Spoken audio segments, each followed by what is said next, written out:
சங்கீதம் 81 வசனம் 1 முதல் 16வது வசனம் முடிய. கித்தீத் என்னும் வாத்தியத்தில் வாசிக்கும்படி ராகதலைவனுக்கு ஒப்புவிக்கப்பட்ட ஆசாப்பின் சங்கீதம். நம்முடைய பெலனாகிய தேவனை கெம்பீரமாய் பாடி யாக்கோபின் தேவனை குறித்து ஆர்ப்பரியுங்கள். தம்பூரு வாசித்து வீணையையும் இனிய ஓசையான சுரமண்டலத்தையும் எடுத்து சங்கீதம் பாடுங்கள். மாத பிறப்பிலும் நியமித்த காலத்திலும் நம்முடைய பண்டிகை நாட்களிலும் எக்காலம் ஊதுங்கள். இது இஸ்ரவேலுக்கு பிரமாணமும் யாக்கோபின் தேவன் விதித்த நியாயமுமாய் இருக்கிறது. நாம் அறியாத பாசையை கேட்ட எகிப்து தேசத்தை விட்டு புறப்படுகையில் இதை யோசேப்பிலே சாட்சியாக ஏற்படுத்தினார். அவன் தோலை சுமைக்கு விலக்கினேன், அவன் கைகள் கூடைக்கு நீங்களாக்கப்பட்டது. நெருக்கத்திலே நீ கூப்பிட்டாய், நான் உன்னை தப்புவித்தேன். இடி முழக்கம் உண்டாகும் மறைவிடத்திலிருந்து உனக்கு உத்தரவு அருளினேன். மேரிபாவின் தண்ணீர்களிடத்தில் உன்னை சோதித்து அறிந்தேன். என் ஜனமே கேள், உனக்கு சாட்சியிட்டு சொல்லுவேன். இஸ்ரவேலே, நீ எனக்கு செவி கொடுத்தால் நலமாயிருக்கும். உனக்குள் வேறு தேவன் உண்டாயிருக்க வேண்டாம், அந்நிய தேவனை நீ நமஸ்கரிக்கவும் வேண்டாம். உன்னை எகிப்து தேசத்திலிருந்து புறப்பட பண்ணின உன் தேவனாகிய கர்த்தர் நானே. உன் வாயை விரிவாய் திற, நான் அதை நிரப்புவேன். என் ஜனமே, என் சத்தத்திற்கு செவி கொடுக்கவில்லை. இஸ்ரவேல் என்னை விரும்பவில்லை. ஆகையால் அவர்களை அவர்கள் இருதயத்தின் கடினத்திற்கு விட்டுவிட்டேன். தங்கள் யோசனைகளின்படியே நடந்தார்கள். என் ஜனம் எனக்கு செவி கொடுத்து இஸ்ரவேல் என் வழிகளில் நடந்தால் நலமாயிருக்கும். நான் சீக்கிரத்தில் அவர்கள் எதிராளிகளை தாழ்த்தி என் கையை அவர்கள் சத்துருக்களுக்கு விரோதமாக திருப்புவேன். அப்பொழுது கர்த்தரை பகைக்கிறவர்கள் அவருக்கு இச்சகம் பேசி அடங்குவார்கள். அவர்களுடைய காலம் என்றென்றைக்கும் இருக்கும். உச்சிதமான கோதுமையினால் அவர்களை போஷிப்பார். கன்மலையின் தேனினால் உன்னை திருப்தியாக்குவேன். ஆமென். அன்புள்ள இயேசுசாமி, கிருபையும் இரக்க நிறைந்தவரே, இந்த சங்கீதத்தினால் என்னோடு கூட பேசுங்க, எங்களோடு கூட பேசுங்க. பரிசுத்த ஆவியானவரே, நீ பேசும்படியாக அர்ப்பணிக்கிறோம். இயேசுவின் நாமத்தில் பிதாவே. சங்கீதம் 81 எல்லா வசனங்களையும் நாம் வாசித்து கேட்டோம். இஸ்ரவேல் ஜனமாயிருக்கிற தேவன் தெரிந்து கொண்ட ஜனத்தினிடத்தில் ஆண்டவர் என்ன நியமித்திருக்கிறார்?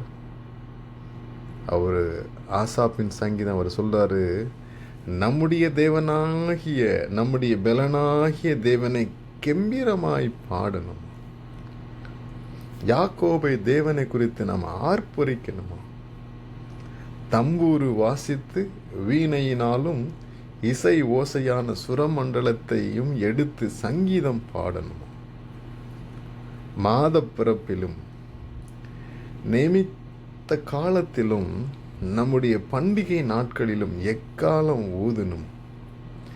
இதுதான் நமக்கு பிரமாணமும் தேவன் விதித்த நியாயமாய் இருக்கிறது. இது எகிப்து தேசத்திலிருந்து நம்மளை புறப்பட பண்ணும் பொழுது அவர் சாட்சியா தேவன் கொடுத்திருக்கிறார். எப்படிப்பட்ட காரியத்தில்? யோசேப்பு அவன் தோலை சுமக்கி விளக்கினேன், அவன் கைகளை கூடைக்கு நீங்களாக்கப்பட்டது. இன்றைக்கு ஆண்டவரை தேடுகிற நாம் இஸ்ரவேலர் என்று நாம் சொல்லும் பொழுது நம்முடைய தேவனை நம்ம கம்பீரமாய் பாடணுமா? ஆர்ப்பரிக்கணுமா? சுரமண்டலத்தினாலும் வீணையினாலும் ஆண்டவரை சங்கீதம் பாடணுமா? மாத பிறப்பு, ஒவ்வொரு மாதமும் மாத பிறப்பிலும் நம்மளுக்கென்று நியமிக்கப்பட்ட பண்டிகையில நாம் எக்காலம் ஊதி அவரை என்ன பண்ணணும்? ஆண்டவரை ஸ்தோத்திரம் பண்ணணும், அவரை துதித்து பாடணும். இதுதான் இஸ்ரவேலராகிய நமக்கு ஆண்டவர் நியமித்திருக்கிற ஒரு பிரமாணம். அப்படியே சொல்லிட்டு வரும்போது சொல்றாரு, நெருக்கத்திலே நீ கூப்பிட்டாய். இந்த எகிப்தில் இருக்கும்போது எகிப்தில் இஸ்ரவேல் ஜனங்கள் ஆண்டவரை நெருக்கத்தில் அவங்க கூப்பிட்டாங்க. அவர்களை தப்புவித்தேன், இடி முழக்கம் உண்டாகும் மறைவிடத்திலிருந்து உனக்கு உத்தரவு அருளினேன்.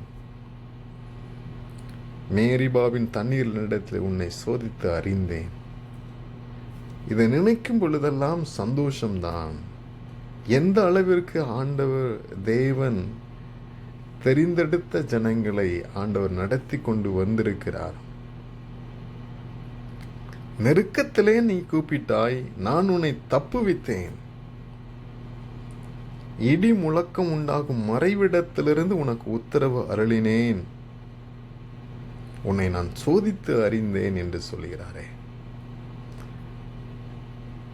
அப்படியாக தொடர்ந்து, என் ஜனமே நீ கேள், உனக்கு சாட்சியிட்டு சொல்லுவேன். இஸ்ரவேலே, நீ எனக்கு செவி கொடுத்தால் நலமாயிருக்கும். என்ன சொன்னாரு? செவி கொடுக்கலையோ, நீ இப்போ எனக்கு செவி கொடுத்தா நலமாயிருக்குன்னு அந்த கேள்வி சொல்றாருல்ல.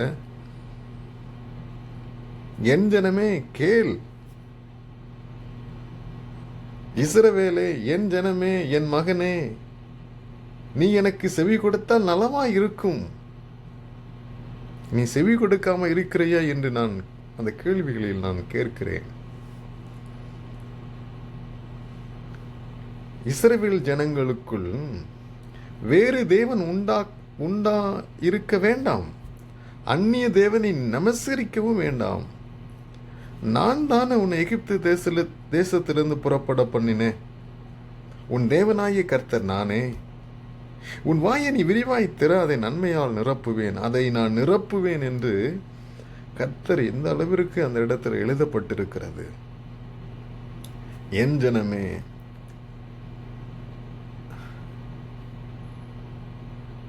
இஸ்ரவேலே, நீ எனக்கு செவி கொடுத்தால் நலமாய் இருக்கும்.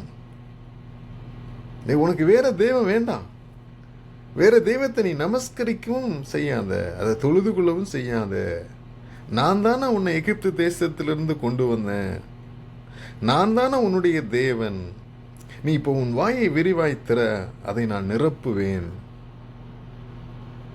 அப்புறம் சொல்றார், இதை சொல்லிட்டு, என் ஜனமோ என் சத்தத்தை செவி கொடுக்கவில்லை, கேட்கல. இஸ்ரவேலை என்னை விரும்பவும் இல்லை. அதனால என்ன பண்ணிட்டார் ஆண்டவர் தேவன்? அவர்கள் இருதயத்தின் கடினத்திற்கே விட்டு விட்டேன். ரொம்ப போரடிக்க மாட்டார், ரொம்ப பண்ணல. அவர்கள் யோசனையின்படியே நடந்துட்டாங்க. அப்ப என்ன, என் ஜனம் எனக்கு செவி கொடுத்து இஸ்ரவேல் என் வழிகளில் நடந்தால் நலமாயிருக்கும். மறுபடியும் சொல்ற, நலமாயிருக்கும். அப்படி நலமா இருக்குன்னா, அப்படி நீ அவர் வழிகளில் நடந்தால் உனக்கு உச்சிதமான கோதுமையினால் நம்மளை போஷிப்பாராம், கண்மலையின் தேனினால் நம்ம திருப்தியாக்குவார். இஸ்ரவேல் ஜனங்களாகிய யாரெல்லாம் தேவனாகிய தேவனை கம்பீரமாய் பாடுறாங்களோ, ஆர்ப்பரிக்கிறாங்களோ, கொஞ்சம் என் வழியை கேட்டிருந்தா நலமாய் இருக்குமே. அப்போ அப்படி ஒரு வழியில் நடந்தா என்ன நடக்குமா? நான் சீக்கிரத்தில் அவர்கள் எதிராளிகளை தாழ்த்துவேன், என் கையை அவர்கள் சத்துருக்களுக்கு விரோதமாக திருப்புவேன்.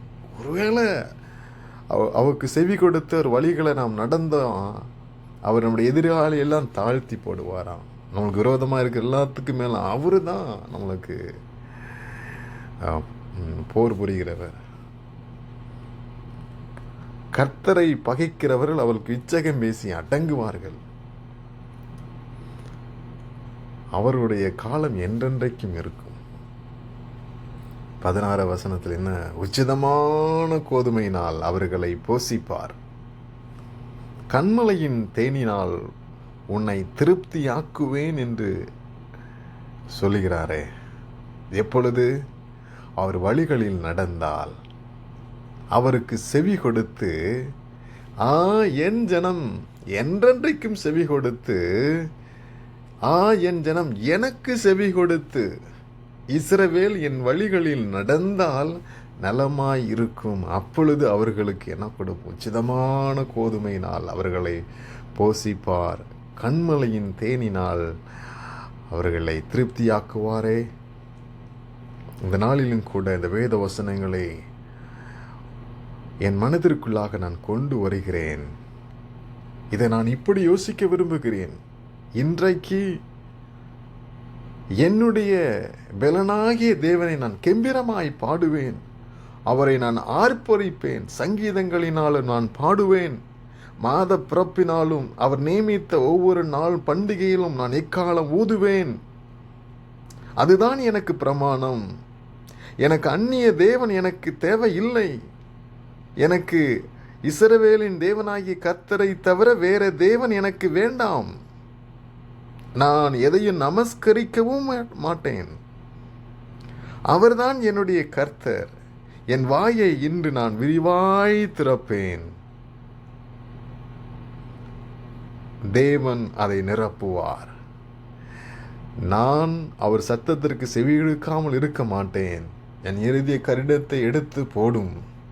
ஒருவேளை அப்படிப்பட்ட இறுதிய கடினத்தோடு கூட நான் இருந்திருந்தால் அதனை லகுவாக்கும்படியாக நான் உம்முடைய வழிகளில் நடப்பதற்கு எனக்கு உதவி செய்யுங்க கர்த்தாவே. ஒருவேளை என்னுடைய வாழ்க்கையிலே நான் இறுதிய கடினத்தில் இருந்திருப்பேன், ஆனால் என் யோசனையிலே நான் நடந்தது உண்டு ஆண்டவரே. என் இறுதிய கடினத்திலே நான் இருந்தது உண்டு. ஆனாலும் இன்று உமக்கு செவி கொடுப்பதற்கு என்னை நான் அர்ப்பணிக்கிறேன். சங்கீதம் 81வது சங்கீதத்திலே ஆசாப்பின் அந்த வேத வசனங்களெல்லாம் வாசிக்கும் பொழுது, ஆண்டவரே உச்சிதமான கோதுமையினால் இன்று என்னை போஷித்தருளும் ஐயா, கண்மலையின் தேனினால் என்னை திருப்தியாக்கும், நீர்தாம் என்னை தெரிந்து கொண்டீர், எகிப்து தேசத்திலிருந்து என்னை தெரிந்தெடுத்தீர், எகிப்து தேசத்தினுடைய அடிமைத்தனத்திலிருந்து என்னை என் கூக்குரலை கேட்டு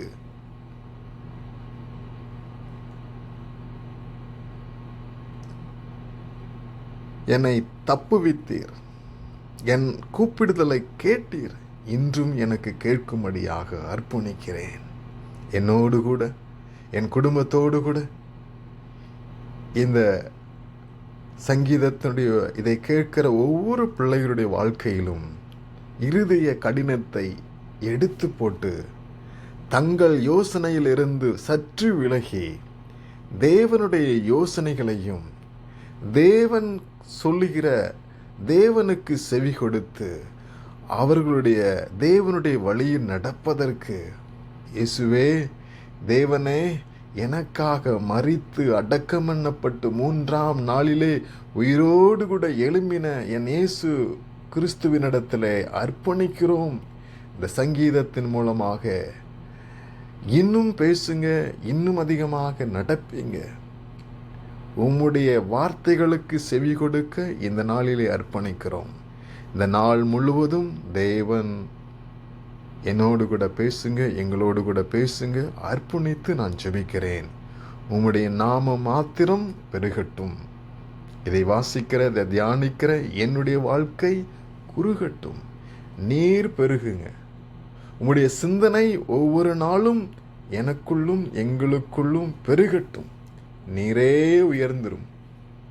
நீரே என் தேவன். உம்முடைய சமூகத்தில் அர்ப்பணித்து நான் ஜெபிக்கிறேன். நீர் மகிமைப்படுங்க, ஆசீர்வதிங்க. இயேசுவின் நாமத்தில் ஜெபிக்கிறேன். இந்த தியானத்தை ஆசீர்வதித்தருளும். தொடர்ந்து இதே மோரி நடக்க உதவி செய்யும். இயேசுவின் நாமத்தில் பிதாவே, ஆமேன், ஆமேன், ஆமேன்.